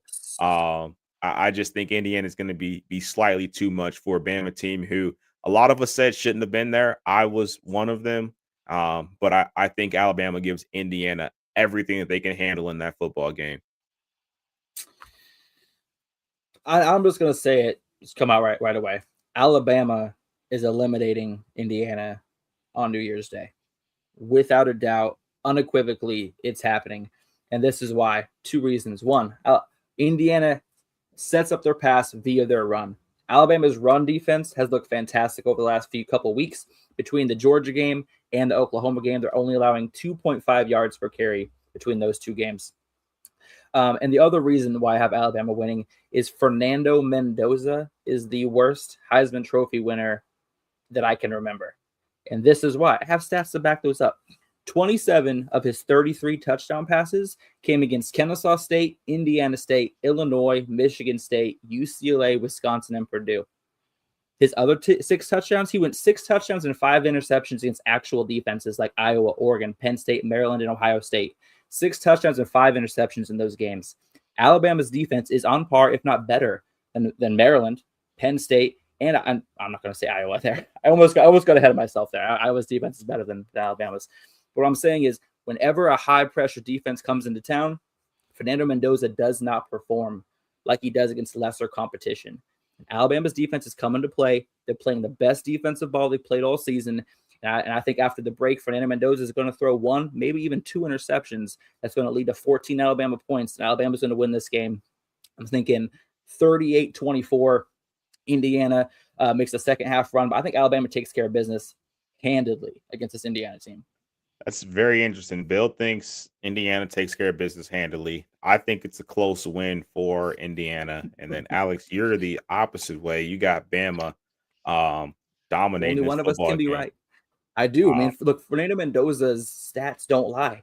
He has fantastic games against lesser opponents. You put him against anybody else with an actual defense with a pulse, dude struggles. So the thing is I'm with you. Not necessarily in the trash Mendoza side of things, but I'm with you in the I think Bama is very capable of winning this football game here. I would say the one thing that kind of gave me the edge to lean Indiana side is Kirk Cignetti is so damn good at what he does. Like, if anything, like I think the game plan or stealing a possession here or there, like I don't know. Like I feel like it's going to come down to, I like the players. I think are very similar as far as like talent goes, which is kind of crazy to say. You're talking Alabama and Indiana, but I think Signetti is going to have something in his bag to ultimately get that slight advantage there if the game's close. Well, look, the winner of this game gets Oregon in the semifinals, right after Oregon takes care of Tech. So here's my thing: is Signetti has beaten Dan Lanning in the one time they've played, and Kalen DeBoer seems to have Dan Lanning's number as well when he was at Washington. So it's a which one do I want? And I You trust want my Bama. chance. I want Bama. I mean, granted, I want to beat Indiana because they're the only team to beat us, and beating them on the way to the ship would be, it'd be a chef's kiss. But I want Kalen DeBoer. I think we have to take revenge against him first, and then we'll take care of Signetti next year. That's all. Bro, why don't you worry about Texas Tech first? I'm already past them. We won 42-38. It's already that's around. Why It's already don't around. why don't you worry about that monster you have in front of you first? Monster? Nah. Now I'm changing my prediction. Oregon 42, Texas Tech 6. All right, I love you guys. But no, out of the 4 games, Cottrell, which one is your besides the Ohio State game, which game are you most forward to looking? Which game are you most forward to watching? For me, it is without a doubt Texas Tech versus Oregon. I think just the way that those teams match up, high-powered offense, high-powered defense, something's got to give, So I am absolutely looking forward to that football game, and I think that is one of those games to where Stephen Daly being hurt for me, like with Indiana, I think can really be a pivotal injury for them to where they may not be my favorite anymore to come out even from that side of the bracket there. So I think that the winner of Oregon and Texas Tech could potentially be in the driver's seat to punch their tickets to the national championship. So for me, I think that game is so important, especially. I mean, of course, depending on how the Bama and Indiana game looks, but I think that's the game where I'm like, all right, depending on how either of these teams look, if Oregon goes out and dominates and it is a 17-point win, I'm like, all right, Oregon's a team that can go to the national championship. But on the flip side of it, if Texas Tech is dominant and holds that Oregon defense or Oregon offense to low points, I'm like, all right, Tech's got a runway to the national championship there as well. So for me, that's my game that I am 100% locked on outside of the Ohio State game. Bill, same question. It's the same for me. I said it in my preview. I think Oregon Texas Tech is by far the most captivating game to me. I think followed closely by Ohio State Miami, and I hate that they're going to be the first 2 games. I don't think Ohio State Miami should be New Year's Eve night at all. I hate that. It's definitely deserving of being a New Year's Day bowl. And again, I think Oregon Texas Tech's the best game on New Year's Day by far. The fact that they have that at noon, I think is disgusting. I understand why it's going to happen, but having the 2 SEC teams, I mean, Rose Bowl is always at 5, so that one doesn't bother me that much. I don't think Georgia Ole Miss should be the anchor of this slate of 4 college football playoff games. I think it's the weakest game by far. For you, what is it, Alex? Yeah, I'm obviously Oregon Tech game, but if I had to pick a different one, I'm really excited to see what game plan Ole Miss puts together against Georgia. I think that storyline is fantastic. The Ole Miss, without their head coach, also going up against a team that was their only loss in the regular season. I think the storylines in that game write itself. Right, Trinidad Chainless is a game changer. Seeing what Gunnar Stockton can step up in that big spot for Georgia and lead them back to the promised land in the semifinals. So for me, I think the most exciting game to watch is going to be the Ole Miss Georgia game, just because you don't know how each team is going to attack it this time around. Will it be the same high scoring affair? Will it be lower scoring with defenses throwing big punches? So that's what the game I'm most looking forward to, is that Georgia Ole Miss game. Nice. And I know we got a little bit of time here, and I know we're about to get into the mountain there as well. I have a question here for you that I've kind of had in my back pocket just in case we had a little bit of time here. And that is, I don't know if you guys have kind of seen the portal news there But Lynn Jr. actually brought up partially what the question is going to be. He said, his Longhorns have lost a ton of 5-star players in the portal. They've lost basically their top 4 running backs from that team. CJ Baxter went to the portal. Contravian Weissner is going to the portal. Jarrett Gibson and Ricky Stewart Jr. all have entered the transfer portal already. Now, for me, the question is do you think these guys know something that we don't in terms of Sark potentially looking at NFL jobs? And I also wanted to kind of, lead that into as well. Marcus Freeman has been getting rumored to the Giants job, a lot as far as being one of their top candidates. Do you think there's a chance that these high-profile coaches end up leaving their programs to go look at NFL ventures? I mean, Sark, I think has, goals to coach in the NFL. I think a lot of what fueled that fire was when he was asked about taking on a college job. He goes, "No, I'm happy here, in Austin." But when they asked about the pros, he said, he would listen. So, I think just those public statements alone, nonetheless, what's being, talked about behind the scenes with his agent, and I'm sure some of these teams, has kind of let you know that he's, willing to, for sure listen to NFL offers. Marcus Freeman's still the odds-on favorite to take the Giants job. I've become a big fan of Marcus Freeman in the last couple of years. I would not leave the University of Notre Dame to go to New York Giants. I wouldn't do it. I know, it's we joke about this all the time, on Wire to Wire. Like, if you're a quarterback, you can't, pick which team you go to. Like, obviously, if you're going to go number 1, you're going to a bad team because they need a freaking quarterback, most likely.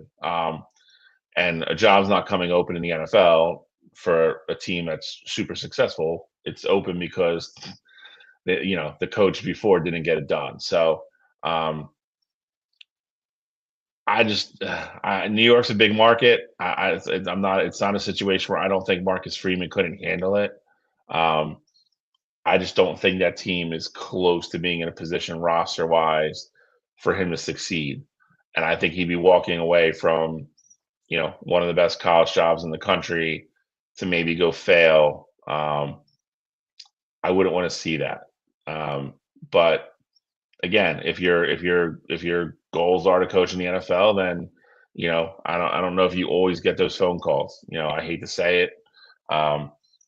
Not to really take it down this path, but we talk about it all the time. Black head coaches don't get a lot of rope in the NFL. You see in the Brian Flores situation, you can't tell me that guy's not, one of the best 30 coaches in the NFL. So, and he hasn't got a second chance yet. So, if they come calling, you might have to go. I would prefer he stayed in college because I think he's great for college football. I think he's a great coach, and I think he's great for Notre Dame. The Texas thing is very intriguing, though, because again, I mean, like CJ Baxter going, be like, okay, like, maybe they already told me I'm not going to be the guy next year. At best, I'm going to be like in a rotation. I want to go somewhere where I can get 200 carries. You know what I mean? But then for the other 3 to go, to your point, that's a little. If I'm a Texas fan, I'm a little bit worried about that. Because do they have a guy coming in that is like do they have Do they have Bijan coming in? I don't know. Yeah. I don't know. Is Adrian Peterson coming in this class? Because if not, like I don't. That would be really worrisome for me. From just watch the top 4 backs on my depth chart, be like, yeah, we're going to the portal. Like that's a little scary. For me, I think Marcus Freeman's the guy. If he is tied to the Giants job, he has to take it. And here's why. 1, the Giants are going to have top 3 pick in the draft this year. They also have Jackson Dart, who looks absolutely like Giants, the guy for New York Giants. You got Cam Scatterby as your running back coming back next year. You have Malik Neighbors coming back next year from injury. Like the top 3 positions are set with young guys, and you're going to have a top pick in the draft. I think that's the best situation in the NFL you could possibly walk into, unless you're taking over a Super Bowl championship team. You know what I mean? Like if you're taking over like Andy Reid decides to retire and you get Patrick Mahomes and Kelsey and all them next year, that might be a better spot. But as far as teams that are going to be looking for head coaches, I think the Giants are probably the best starting position you'd want to be in. So if he gets that opportunity, I think he should definitely take it. Notre Dame will definitely be a hot commodity as far as coaching jobs, and they can get pretty much anyone they want there. Maybe even Brian Kelly goes back. Who knows? They would be in a tough spot if he takes that Giants job. That's true. That is true. And then we look at the Texas situation, and here's the thing. I don't think Sark's leaving this year, only because he just hired a new defensive coordinator for next year in Will Muschamp, who could also be setting up for his departure after next year. That could be a head coaching spot. He's already bringing in the next head coach, essentially, as a defensive coordinator this year. Next year, Sark leaves, and then he takes over as head coach. What's weird for me is that all 4 running backs enter the portal within a week of Arch Manning announcing that he's returning for next season. Is that connected at all? Are they coming? Are they not liking the direction that the offense is going with Arch Manning running it and realizing that they're going to be more pass heavy and not have a lot of rushing opportunities to go around the group? Could that be something that may be leading to these running backs and in the mass exodus that's happening? So for me, is the Arch Manning return and the running backs leaving connected? Is it just coincidence? Is it a sign that Sark is leaving? Is some guy coming in that we haven't heard of yet that is going to be the number 1 back regardless? A lot of questions there, but for me, there's just a lot of things going on at that Texas camp. I think there's just a lot of uncertainty. I know if I was, wanting to put my future at a school and a coach, I don't want my coach midway through my season coming out and saying, I'm open to NFL jobs. Agreed. That's a negative for me. But yeah, Kachel, please take that. No, I was just going to say the one thing, though, if I'm a Texas fan where I'm like, okay, it's not quite the end of the world yet, is because of how prevalent the transfer portal is right now. Because, like, if there is, running backs that are... Or Dylan Edwards. If Dylan Edwards goes to Texas. You know what I'm saying? Like, Dylan Edwards going there, he would, even with Baxter and Wisner and all those guys being there, Dylan Edwards be the best guy in that room. And so yeah. I do think, we've also haven't seen the real dominoes fall yet with all these coaching hires. Like, we don't know how many players from LSU are going to hit the portal because of, Lane Kiffin now being their coach. We don't know if, Kejuan Lacey potentially hits the portal because he doesn't want to be under Golding as opposed to him being with Kiffin before. So there's so many opportunities, I guess, to fill those positions. And it's not like Texas is a bad program. Like, you're going to go play with Arch. You're going to go play with Sark, who just had Bijan Robinson drafted a few years ago and then had Jonathan Brooks drafted after he tore his ACL in the 2nd round. So, like, you're in an offense where it is running back friendly and you can have success there. So if I'm a Texas fan, I'm not necessarily sounding the alarms quite yet until that kind of portal period hits. The only reason why I even thought of it is just because of, earlier the year we had the rumor come out that Sark wanted to go, be the Tennessee Titans coach. And for me, I'm like, all right, all these guys are hitting the portal at pretty much the exact same time here. Is that something that's connected to Sark? Alex, you bring up a good point, though, about the whole Arch Manning thing. Like, is it connected to Arch where they're like, all right, maybe we're just not going to be featured the way we want to because we see the direction that this offense is ultimately going to go. So, I mean, those were just kind of the question marks that I had there. But as far as Marcus Freeman goes, I'm kind of with you, Alex. I do think if the Giants come calling, he kind of has to take it. Bill, I also think you make a good point with the whole Brian Flores thing. But with that said, for whatever reason, if Marcus Freeman does fail, I don't think he would ever have a lack of suitors in the college game. So, like, maybe he won't get a Notre Dame caliber job right away, but I do think if there's an opening at, say, like Auburn or still a kind of a high profile school there, he would still have interest in from those programs there. So I think with the NFL job, you kind of just have to take it if it's your time. I agree. I mean, again, if they call and they offer, I think he has to take it. Personally, I selfishly, I guess, I think he's such a great fit, and he looks so, I guess, natural at Notre Dame. I think I would just want him to stay there. But if they call, he has to go. If they call and they officially offer him the job, he has to take it. But I just looked up Texas' recruiting class real quick. The fourth ranked recruit in their class is a running back, Derek Cooper, but he's ranked anywhere from 6th to 10th at his position. So I don't know. I mean, I don't think he's coming in being the guy where he's like, yeah, I don't want to compete with him. Texas obviously will not have any issue getting somebody out of the transfer portal if they want to. I just think it's a weird thing that a whole running back room is like, yeah, we're out of here. Like Agreed. that's just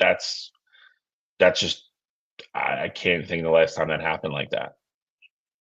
Especially at a school like Texas. Like, it'd be one thing if Yeah. it was like, oh, their coach left, or this happened or that happened, but that wasn't. Everything's pretty much status quo. Your quarterback's coming back, your coach is still there at the moment. You start to have success towards the end, like you have high hopes for next year. So I don't know. It'll be interesting. If you guys had to hire one between the two of them, which one would you hire?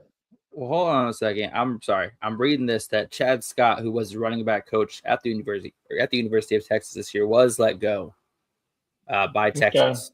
Okay. And they just replaced him with Jabbar Jalouk, who was previously coached at Florida.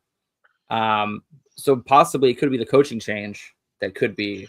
I'm sure it factored into a little bit because he probably recruited. I mean, yeah. I don't know how long he's been there, but I mean, the younger kids, he probably definitely recruited. CJ Baxter for sure, because I mean, he's a great kid. Yeah. Well, it says Chad Scott, the guy that they just fired, he was hired early 2025. So he was hired early this year. So he wasn't really part of their recruiting at all. Yeah, he was at West Virginia. He was at West Virginia from 2019 till 2025 as the offensive coordinator and run game coordinator. This sounds like a soap opera. Yeah, and that sounds like a room figure out, but I would not want to be part of. Yeah, who's done it? Figure out what happened where, because you stay for a guy who didn't recruit you, but then you leave when he leaves, and I don't know. I mean, seems like a lot. You're on your third coach in 3 years as a running back, like because whoever he replaced got fired, then you got Scott, and then you got the new guy. That's 3 guys in a matter of 14 months. That's in your running back room. That's a really uncertainty. That's a lot of change. I would want continuity, someone that's been in their position for a while that I know's going to be there and be able to coach me next season and the season after. So there are a couple things going on in Texas right now that are raising a lot of questions, but I'm sure maybe we'll hear some more. To answer your question though, Bill, I would hire Marcus Freeman. I think, not saying that like Sark is a bad coach or anything like that, but I think one, it's a difference in the way Notre Dame, for me at least, looks at Marcus Freeman. And I know at the NFL level, it's not necessarily going to be that because you're in a room full of grown men, but like the way they rally behind, Marcus Freeman and the way that they ride for him, like I think there's a lot to be said about that. And I think, just even in this short stint that he's been the Notre Dame head coach, I don't want to say that he's necessarily overachieved because Notre Dame is a high, profile job and they have the resources to have success and things like that. But just think about last year, they weren't a team that was supposed to go to national championship game, and that's what they did. And you can talk about their road and how they got there and things like that, but they did what they were supposed to do. And, they lost a 1-score game in the national championship. And I think on the flip side of it, you look at Sark at Texas, I'd argue that he's underachieved since he's been there. I know that they made it to the playoff a couple times, but you have expectations of eventually winning a national championship there. And I know Texas was in a really bad spot before he got there, and he definitely brought them back. The expectation there is to win. So between the two of them, I feel like, Marcus Freeman has essentially done more with less. So that's why he would be my guy. But I can 100%, understand if someone's like, hey, Sark would be the guy that I would hire, because I still think Sark's a good coach. I just think he hasn't done anything to where I'm like, all right, he can be the difference in a team getting over the hump. It's a tough one because Marcus Freeman's kind of the hot name right now. But people forget that when Steve Sarkisian took over Texas, that Texas program was in the absolute dumps. I mean, his first season was a success, and they finished at 5-7. He also took this Texas team from the Big 12, introduced them into SEC play, took them on 2 fantastic runs. He constantly has fantastic recruits. Obviously, in the NFL would be a different type of situation, but he also has a national championship under his belt as an offensive coordinator. So I think if I were to hire one, I think I like Steve Sarkisian only because of he has a proven track where like Marcus Freeman took over a successful Notre Dame program and kept them successful. Sarkisian took over a Texas program that was in the dumps and underperforming and developed and recruited and turned them into the team that they are now. So I think I like what Sarkisian's done over the last few years versus Marcus Freeman's just kind of kept the status quo. And like I said, I'm not taking anything away from Marcus Freeman. The game, national championship last year against Ohio State, it looked like it was going to be a blowout of epic proportions with Ohio State running away with it. And he coached that Notre Dame team and play called perfectly to keep that a fantastic national championship. I think I take Sarkisian. I think Marcus Freeman's going to be the better coach when it's all said and done. At this moment, I think I would choose Sarkisian. I don't disagree with anything you said. I would take Freeman though. I think Sark. I think with the resources at Texas, to your point, he did take over kind of a dumpster fire, but with the amount of money and the resources and everything they have there, it's not hard to turn something around, like that, especially in the way that college football is right now with money and NIL. I think it's harder to win at Notre Dame with some of the restrictions they have. On top of that, I think, and this is more of a vibe thing to me, just something I pick up, which is where I kind of agree with Cottrell. I feel like Freeman is a better leader of men than Sark is. And I'm not saying Sark's players don't like him or that he doesn't motivate them or anything. I just feel like I feel like Freeman's kids would all die for him. Like that's the vibe I get like when I watch Notre Dame play. Like they all absolutely love him and love playing for him. And I think if you put a guy like that, who's still really young, mind you, in a college or in an NFL locker room, I think he's gonna be able to relate to people a little bit easier than Sark's going to. And I think he would. I think he'd be able to kind of close the gap with a lot of things in an NFL locker room. Probably the Giants are struggling with in general, but I would take Freeman. Again, I don't think Sark's a bad coach. I also think I've said it before. I think Sark has kind of underachieved, and he's kind of one of those guys that gets a pass for some reason with a lot of things, and I don't understand that. But Freeman would be my guy for sure. All right, we got one section to go, and then we're out of here. Only 8 remain. It's a crowded mountain, y'all. It's getting crowded. Man. Crowded mountain. Weather's getting a little dicey. Legend of Green Boots is going to come into play here soon. We are approaching Green Boots territory. We are. The next peak. Just over the next peak. It is. Next peak is Green Boots. So 4 teams will get lucky enough to see his dead body. The other 4 will be laying right next to him. Grave diggers are busy this week. Had to dig 4 graves for 4 more teams. And we'll be down to the Final 4. We come back on air. We'll be down to 4 teams left. 4 teams close. We'll see your dead body. It's gonna be fun. I think. I will say this. I think this Final 4, depending on what happens next week, I think has the chance to be the best Final 4 ever. I mean, it could, depending on who's left. We'll see. If it goes chalk, and then I think the one exception would be Oregon. I think your game's interchangeable, and I will give you credit in that. I think no matter who wins that game, I think obviously deserves to be there and can win a national championship. So I think your game is interchangeable. If Ohio State would get upset or Georgia or Indiana gets upset, I think it would fundamentally kind of alter the Final 4. So I think it has a chance to be just an absolute banger of a Final 4. Just all 4 or 5 teams just absolutely deserve to be there. And I said that a month ago. I thought 1 through 5, once Oregon got to 5, I thought those were your 5 teams that could win a national championship. I stand by that. I think anybody outside of that top 5, I think would surprise me. All right. Yeah, I mean, I definitely agree with you. Like I said, I definitely want to see Ole Miss revenge that loss. I think I want to see Indiana again, but I also feel like Alabama is playing great football at the right time.